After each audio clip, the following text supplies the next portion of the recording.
Family, one more episode of here, the original Road Break, the first AEW Dynamite on TBS. We have all the things that happened there, championship matches, new champions crowned, champions retained, like great show, and like we got to see more build up for what's going to be Revolution. Paul, the first show on 2022 for AEW Dynamite, was it good, bad, and why? Yeah, I mean, I guess if you have to go by good or bad, this was a good show, especially with what we saw last week, not very good.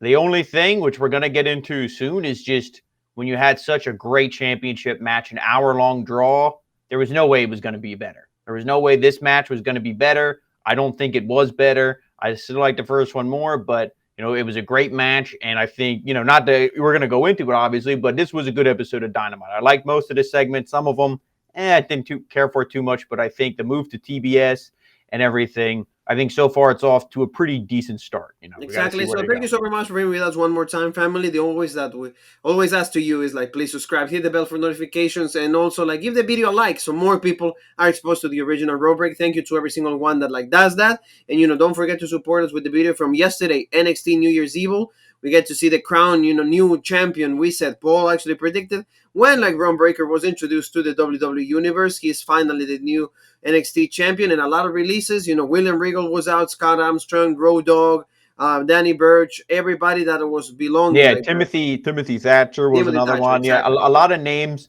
And, hey, maybe they can go home. They can sit down in their Steiner recliner like Tommaso Ciampa is right here. And, they can watch this dumpster fire, And actually, you know what? William Regal and all them, they don't even have to watch NXT 2.0. They can just do what all of you guys should do and watch the review on the original Road Break. And that's how they can see what happened. But no, I mean, it was the main event match was really the only thing of note from that show. I mean, the opening match was good, but like we said, Roderick gets jobbed out and everything. It's a shame. But, the opening match and the last match, watch them. The rest of the show. And thank you for the person that commented and said that when they did the contract signing, they actually mentioned that there was going to be the NXT North American Cruiserweight Championship. We didn't hear that. I don't think it's accurate, but at least thank you for giving us the comment, and we give you what we feel, or at least what we heard, and that's we didn't hear that family. Thank you again, Paul, Hangman Page, and Bryan Danielson. One more time, open the show for the AEW World Heavyweight Championship. I don't know if that's the right move. I don't know, like you said, they try to give this championship just at the beginning of the show so people get hooked in the show, so people actually stay tuned in it. But I don't like that just because the prestige, or at least the value of the title, kind of gets diminished in a way, just because this is always defended last on pay-per-view. Yeah, I don't understand that. I mean, I know the first time because it went the hour long, the time limit draw, and so that I can understand. You didn't change the title, but it should still always be the main event. I don't care what would get you. We know that they film Rampage right after this, and yes, Elevation and all those other shows. What would get the crowd hot? Seeing a championship match right at the end of that show to lead into Rampage, and at least they're all hot and fired up for Rampage. But no, I mean, this match, it was good. I liked it. I felt like they had the same amount of intensity. It felt like they almost picked up where they left off last time. And, again, the good spots with the blood and everything. I like, and the use of it all makes sense. I like how Hangman, mocked him then at the end when he was all covered in blood himself. And if Bryan Danielson was sent to the outside, he's doing the jumping jacks and stuff. But I don't know if you caught that. He did the jumping jacks, and then he was so lightheaded from all the blood he lost. Hangman fell backwards, and the ref was like, "Oh shit, are you all right?" It's yes. Maybe don't be. There was a lot of intensity, a lot of action, violence. This was gave good. each other out. Yeah. Yeah, I mean, this was good. The only thing, and I said it last time too, and it's not just Danielson, it's what a lot of people. When Hangman hits the dead eye, they don't come anywhere close to actually hitting the ground. But then Danielson was selling it. He was shaking his leg like he had nerve damage or something. And it's we saw the angle. We clearly saw you were 6-7 inches away from hitting the ground. But I mean, it was still good. I mean, this is great. I almost thought Hangman was going to tap here. And at this moment, I really thought they were going to do the title switch. But like I said, he hits that, the buckshot. And then he gets. I love this sequence, Paul. Also, when he dodged into the box side, and then he did the running knee. That was amazing. Oh yeah, and they caught him for the power. Yeah, I mean, yeah, these guys have such good chemistry, and Danielson is so good. Amazing.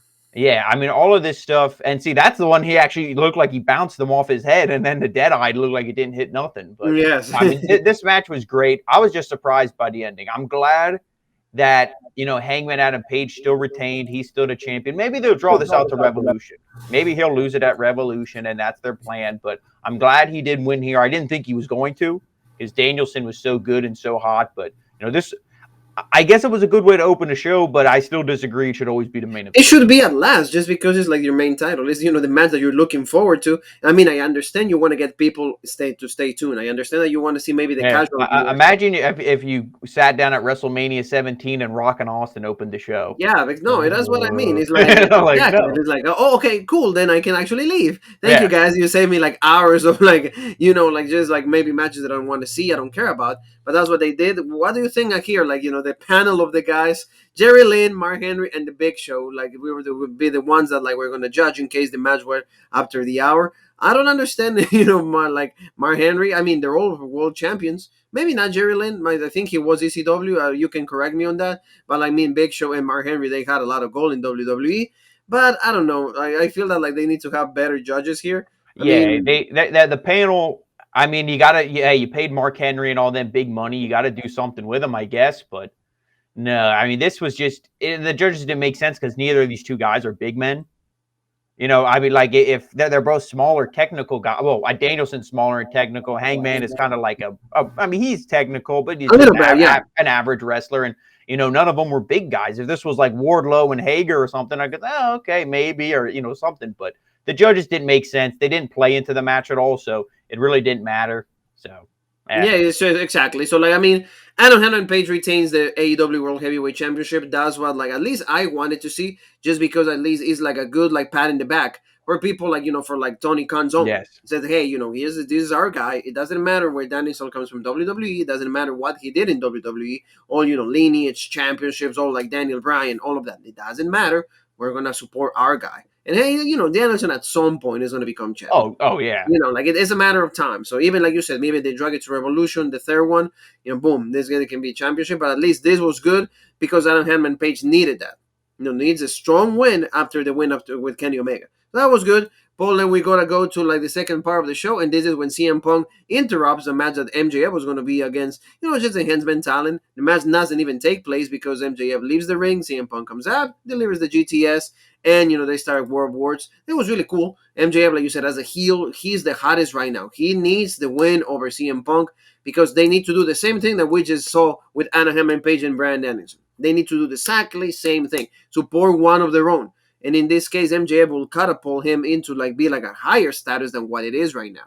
He said a lot of good lines, just like, shout out yourself. You just live out of the glory days. Here, remember, I'm going to give you something better. You're going to main event WrestleMania.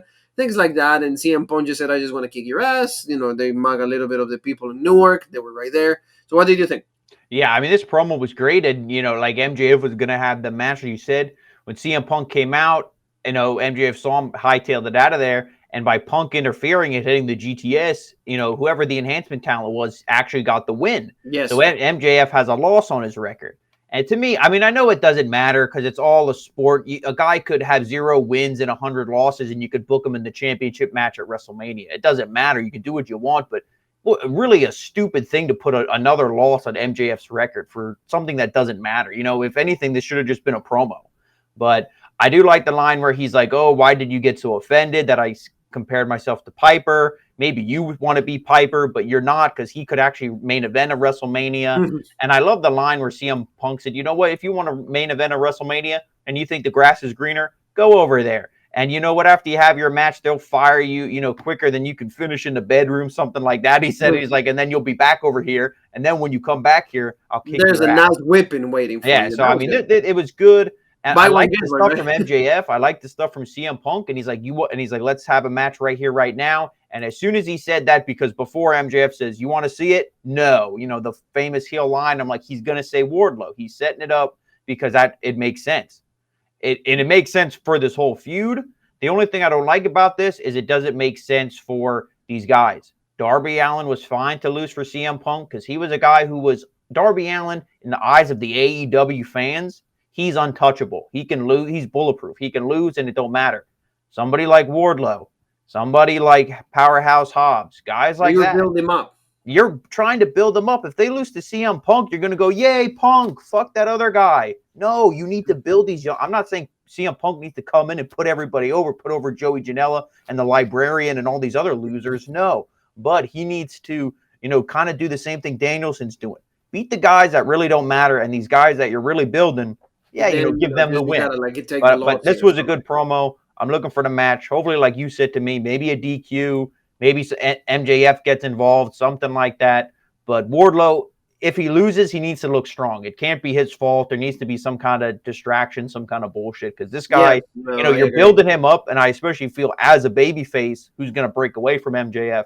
So you need to, keep building him. He needs that because like let's talk about Warlord. Like he had a match also, like another quick one. Sean Spears delivered like his finisher onto like another enhancement talent, and Warlord is like, really, dude? Do you really need to do that? I'm good. I don't need your help. So you see tension. Like the tension is the constant here with MJF and also like Sean Spears. So like double, like triple power bomb, all of that stuff. So Warlord gets the win. It's fine, like you said. Like then I don't think that he's gonna lose to CM Punk. They will not be putting all this effort just to like waste it in one day or in one match. So I hope that like like I said, there's a screwy finish. There has to be a way. There's another way out to like this match. So that's fine. But or maybe even Wardlow like intensifies the tension between like CM Punk, MJF, and then also he becomes like in the middle of that. So that could be also good. But Yeah, like they're doing this really quick with like Wardlow. So yeah. and this is just you want to say something? Go Oh, ahead. the only thing I was just going to say is Sean Spears is such a joke. I know we say it each and every week, but every week I see him, I feel like he's more of a joke. And They Wardlow is I didn't think he had this much potential, this much charisma, but he's getting over. The yeah. people like it, and when he hits the power bomb, he gives the people the smirk, and then they pop even more. I mean, they like what they're seeing. They But have something good in yeah, him. They have something good, but but they need to let's do, deliver something that they didn't do for Sean yeah. Spears because, like you said, Sean Spears was like 2 or 3 weeks, like a month maybe that you had like a diamond, a rough diamond, but like unfortunately you gave him the loss, all of that. That was it for Sean Spears. He has never been able to recover from that. So No. let's talk about something that we don't really want to talk about because it's Jericho.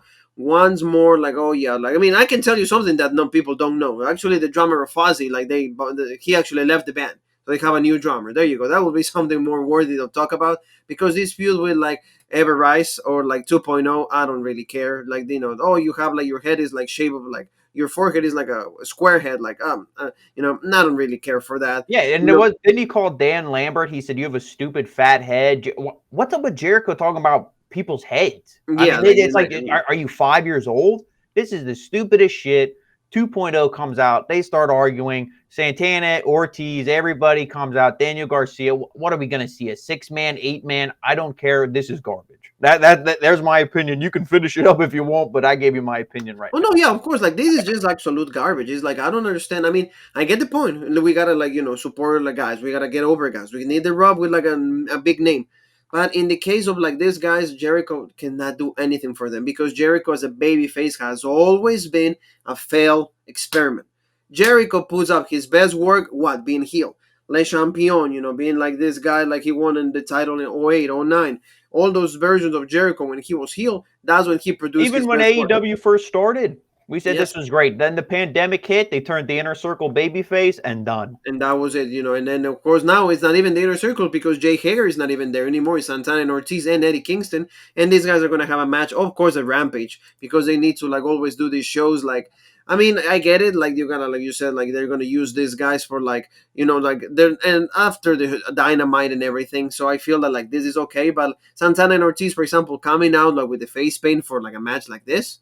Yeah, It's cool on when you do it for Rampage. pay per view and like a big match, but like for these guys with Daniel Garcia, I don't care. And No, Eddie Kingston, good. You have the guy like he could be feuding like you said for the TNT Championship against Cody or something else. No, yeah, I'll put him in garbage stuff. So I don't really care for this at all, Paul. So like, tell me a little bit about like Jake Atlas, the guy that like we know from the NXT days is now actually AEW now bound, and he's gonna have a match against Adam Cole. We're gonna see another episode of NXT. It seems a lot of recyclables. Do I really feel like they need to have a match? No. But the one thing is like this situation with the Young Bucks, I think they're gonna like just put it on the standby for the now, Paul. Why? Because Matt Jackson has COVID. So that's the reason why they didn't have any mention of the Young Bucks or anything like that. But what do you think about this, match that's going to be a Rampage? Adam Cole against Jake Atlas. It seems yeah, like you can just change the logo and put NXT here. I mean Adam Cole. He's a good promo and everything, but No, I know. Even bringing in Kyle O'Reilly and Bobby Fish, having this, it does make it better. It's more tolerable. We didn't see the Young Bucks. They mentioned them. They said, hey, they came out last week in our match, to help because they only wanted to see us win. They want to see us all be friends, all be a group, And he's like, Kyle, I know you didn't kick me on purpose, whatever, blah, blah, blah. And he calls out Jake Atlas. And again, Adam Cole, isn't he supposed to be a star? Isn't he supposed to be legit? To me, Rampage is the show for the mid cards. Guys, I'm sorry. I think Eddie Kingston should be better, but they see him as mid card. Boom. 2.0. They see them as mid card. Boom. They're on Rampage. Why is Adam Cole on Rampage? And again, do a feud with somebody like Jay Lethal. You're signing all these guys, and I'm sorry. I'm not going to say Jake Atlas is bad and nobody cares about him, but the only real national exposure we have was on NXT, and was he over in NXT? Not No, really. Did no, anybody care about him in NXT? no. Not really. And I don't think that's going to change here. So I don't know why he's having a big match with Adam Cole, And but exactly because he's gonna lose to Adam Cole. but So but the like, one thing I'm going to say is it's going to be on Rampage, so I probably won't watch it. exactly. No, I probably won't watch it either. So let's go to like the final of the TBS Championship because we're on TBS right now, and that's Ruby Soho against Jerry Cargill. What do you think about the match? Because I feel that pretty decent showing for both. Jade, like in this case, I feel Paul like, strongly think that like this controversy that they have with like Big Swole, like that play a factor here. Probably Ruby was gonna get the win, but what did Big Swole said? Remember, she said that like there's a lot of they're not supporting like other races, they're like other ethnicities. There's like more like something like that on those terms. Like they're not really supporting African No, Americans and stuff like I that. won't get into it, but Nyla Rose, Riho, and Hikaru Shida. Nyla Rose might have some in her, but I don't think either of them are white. I Yes, think they're all people of color. So I don't know where this whole thing is coming from. I think somebody's mad that they are an awful wrestler and they got cut. I think yes. that's all this is. But no, I mean, the only thing about this is maybe this is just going to speed up the process, to get the belt on Thunder Rosa. You have here in the picture, and that's the one thing I The don't feud like. with Mercedes Yeah, Martinez is I still don't good. I That's don't good. understand why they had to interfere in this match. I mean, I know like, oh, you came out in the other match, but this is the finals. Just present it legit. Don't present it like WCW in 2000. You know what I mean? Please just present a championship match legit for once. Like you did with Danielson and Page. But I mean, this match was okay. I think Jade's getting better. Ruby's Ruby. I don't know if she's gonna get better. I don't know if she'll ever be like a Charlotte Flair or somebody like that. Caliber. But she's decent in the ring. If she's in there with somebody, like if you put her in there with a Serena Deeb or somebody like that, I think she'll be able to bring her to a good match. But this was all right. She hit her big kick. I forget what they call her. Her finisher now. But she I hits don't her. remember. I think it's the runaway. Maybe I Yeah, don't something know. like that. Yeah, she hits her kick. Jade kicks out. She Mike hits the. Sterling, he was actually kicked out also. Yeah, he was thrown out. I like how the Jaded, she reversed that, and that's where she hit her kick, like you said, the runaway or whatever it's called. But eventually they get on the top, and this looked a little gross. I shouldn't say gross, but it looked a little brutal maybe when she hit the avalanche Jaded or super Jaded, whatever you want to call it, from the top. And the way that Ruby kind of landed, it looked like it was on like just one shoulder. It didn't look like a good flat, like okay landing.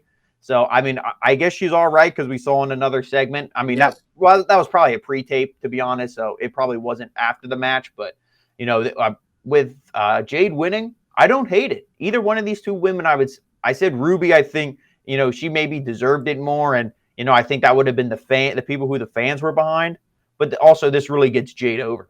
Oh yeah. No, I agree So with this you. really gets her over, solidifies her, and you do have a lot of baby faces that can now chase her. So that is a Yes. thing now too. No, and I love it. I mean, I was fine either way with you. I was going along the same lines just because Jade is like also like a good wrestler in potential. You're just like you needed to put this title that is brand new, so you don't have any legacy behind it. You're not Yeah. gonna put on a big name because it's just TBS. And I'm not saying that this is bad, but it's like, hey, you needed a heel, you want to go with that, that's fine. Ruby would have been as good. So I mean, Jade like has more opportunities, like you said, to defend with other baby faces, so that's important. So it was a decent match. So and also like it's getting us ready for Thunder Rosa and Mercedes Martinez, and then somehow it reached to like Britt Baker. So that was okay. I'm not hating on that. So that was fine. So tell me a little bit about this. It was very quick. Brian Pillman Jr. going against Malachi Black. There was a lot of reports that like also somebody new was going to debut, and that was King. And it was Brody King. He was going to be the one debuting here, but like we didn't see much of that. But like the House of Black, that's what like they're trying to like tell us a little bit. And Black Mass 1, 2, 3 done. And what do you feel about this? Yeah, I mean it was a mid-card thing. I still think this. I don't know. This could have been somebody else. This should have been the momentum from Cody. Brian Pillman Jr., I feel, was a guy people liked. And I think there still is the sympathy. People still like him. With somebody like that, you don't forget their story and everything. And you want to like the kid. He's not somebody who you want to hate and you want to boo. But, they keep putting him in feuds where he doesn't look good and he loses. And it's not like he loses, but, he was so close to winning. No, he just gets his ass whooped. So it's like, shit. But I mean, you needed to get Malachi Black over, especially after the whole Cody thing. But yeah, it's just a feud, to be honest. I'm really not invested. It's not good. I mean, Julia Hart was right there. She came out with the eye patch too. So that's like, like something like a little different. Maybe they're going to make him join to the group. I don't know. The Lucha Bros came out. So this was to me kind of like an indication of, hey, maybe right here, we're going to lose the titles and then we're going to have a feud with Malachi, something like that. This was, I didn't understand it at first, but like once the show was over, I'm like, oh, okay. Now we know why this situation is happening. Like you said, we're going to say Ruby Soho was kind of like just a post like interview after the losing the championship and everything. Britt Baker comes out, taunting with her and all of that. They go at it, they pose attack her. We got to see also like, Jade right there. So Jamie Hayter. And I don't know. This to me is like, again, another thing. Well, do you have the, I'm sure you have the picture. What is this setting up? And if you don't, that's all right. I'll tell it for the family. A match on Rampage. Here it is. Boom. Never underestimate Wanzo. He always got it. So Britt Baker, and Jamie Hayter. And they said, one day before the championship match. Why? Why is this even happening? Why is this taking place? If anything, it should have just been Jamie Hayter beating up Ruby Soho while Britt Baker cut the promo. And then, you just do a singles match. Just do Hayter and Soho again. Because that match wasn't bad the first time they did it. No, it was actually very good. I'll see it again. But no, this whole feud with Riho and Britt Baker is, again, this is one nobody really cares about. I'm sorry, but Riho is not a name. She doesn't pull anything. It's something that, it was another experiment from Kenny Omega. Kenny Omega was behind this. I love Kenny Omega, but not everything that he does is going to be perfect. And that was not good. Riho cannot wrestle for crap. No. She might deliver the moves, but do we believe that she actually hit the moves? No, as Kyrie's saying. She probably will tell you the same. So, like, this is just, like, again, and also, like you mentioned, a very particular fact that I like. A day before a championship match. Wow. And then, Rampage is tape and everything. You don't want to give that sense. Why would you want to give your viewers the idea that, it's a tape show? And then I don't want to watch it. I'm sorry. I don't care to watch it. I'm sorry. I don't care. And they never do that. They should have never said that. But this is great, Paul. I know you like this. I love this. They're going to have then the third match. This is just amazing. Hikaru Shida against Serena Deeb.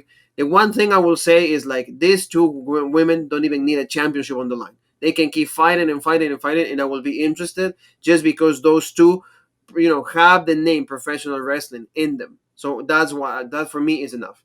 Yeah, and, the one thing is for Serena Deeb to really work a program like this with Hikaru Shida, she must see something in her.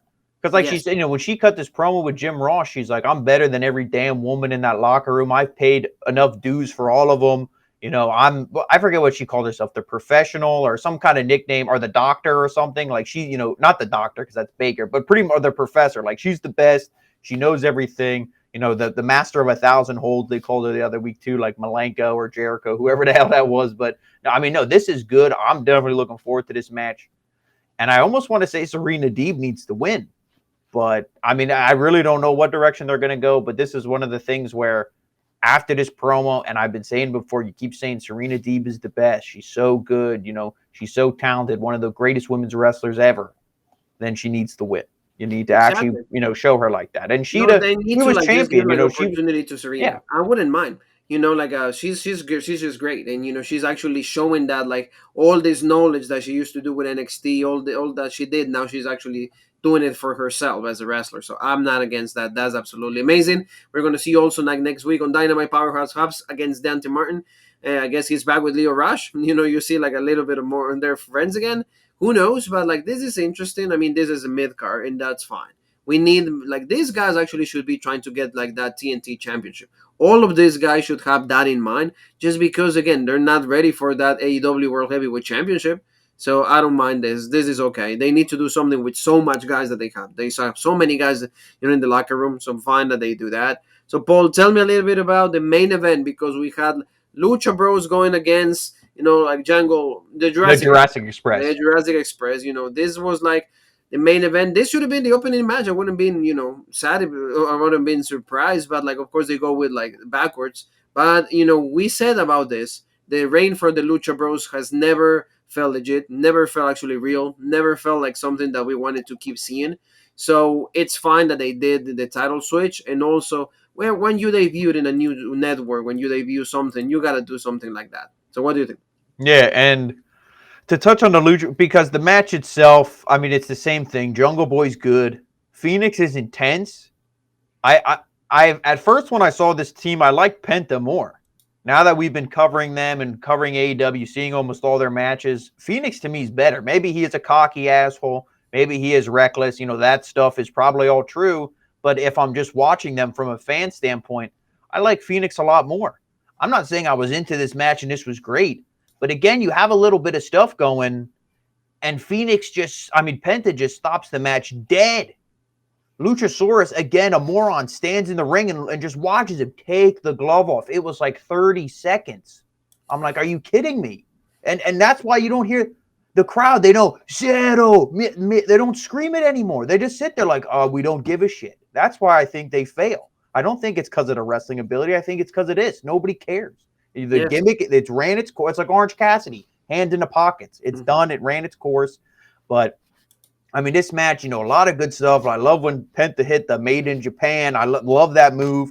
Jungle Boy kicks out. Lots of good stuff. They put Canadian Destroyer, I saw. Yeah, Canadian Destroyer. But then he put Phoenix through the table, and Phoenix he broke his arm. That's the easiest way to say it. I don't know which bone or whatever, but it was flopping away. An arm shouldn't be flopping, so that thing was broken. That sucks for Phoenix because, like I said, he's good, but again, that's why when you hear people like the Jim Cornettes and like other people say, why do we need tables and ladders and chairs and all this stuff in matches like this? That's why. Imagine if that was Bryan Danielson or Hangman Page that broke their arm going through the table. Yes, it's true. And now the person putting them through the table would have been a better wrestler than Luchasaurus, but that's besides the point. But eventually, they get to win here. And even if they didn't win the Jurassic Express, I don't even know if, what they would have done, because Phoenix would have broken arm. They would have had to forfeit the belts. Yes, but because, eventually, like you said, their style is always reckless, and Phoenix is actually amazing at getting injured. So there you go. Like, you see a really good counter here from Jungle Boy. 1, 2, 3, they become the brand new AEW Tag Team Champions. And like you said, there was a lot of celebration. Christian came out. He was like, hugging them, kissing them, because he's like more like a mentor, and like, of course, Christian isn't a specialist when it comes to like tag team wrestling. The Glory Days with Edge, they actually had everybody. Like you said, the lights were off, maybe like a malfunction or something, but we get to see all the tag teams coming out. We got like all of these guys will have an opportunity with the Jurassic Express. This should have been how like the tournament at the beginning of the AEW days should have ended with the Jurassic Express getting the win, but things happen, they change, and a year, almost 2 years after, we get to see the Jurassic Express finally getting the goal, which is okay because once again, the Lucha Bros never felt legit. They did everything to win those championships, but once they did it, nobody really cared, and that's the main thing. And if you're not able to get yourself over once you have the belts, there's a problem. They might be really popular in Mexico. They had the matches, they have the ability, but again, maybe the promo work is not there. And like you said, like we get more reports of how reckless they are. They're a little cocky in the back. Maybe that's what. And you said the Cerro Miedo is not really working, and also like failed experiments with the feuds that they had. FTR should have won those titles. Actually, that's what happened. Yeah, I mean, you pretty much agree with everything you said.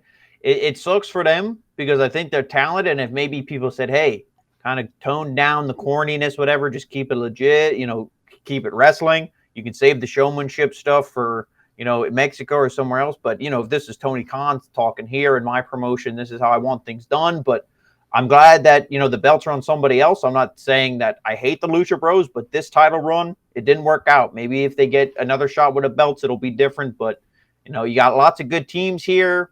I think if you're not going to give these belts to Briscoes, if you're going to bring them in, or to FTR, Red Dragon, that needs to be the next Oh yeah, champion. that would be cool. We get to see, like, of course, Kyle O'Reilly and also Bobby Fish. So family, this ends for like the AEW Dynamite review for you guys. We hope you guys enjoy this, and don't forget to subscribe, hit the bell for notifications. Also give the video a like so more people are exposed to us. And where else can they find us, Paul? And guys, make sure you follow us on all of our social media. Rope Break on Facebook, OG Rope Break on Twitter, Original Rope Break on Instagram, Twitch, TikTok, and Spotify. And of course, right here on YouTube, the home of the #1 podcast in the YouTube wrestling community, the Original Rope Break. And you and me have one more thing that is left to say, and that is...